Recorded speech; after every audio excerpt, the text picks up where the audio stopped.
కాంతుల సిరులు గుండెల్లో నీకై మరులు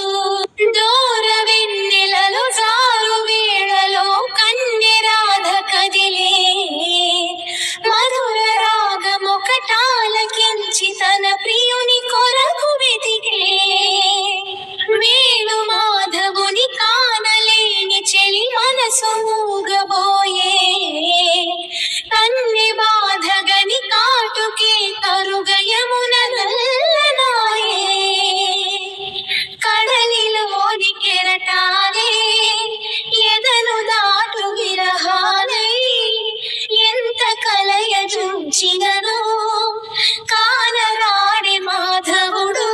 ఆ గగనంలోని చుక్కలు అన్ని కన్నులు కాగా వెతికెను రాధా కృష్ణ కృష్ణ అనుచు విన్నావా చెలి పిలుపు కృష్ణ ఇది ఏ మలపు కృష్ణ మురళి ధ్వని గాలిలోన విని రాధ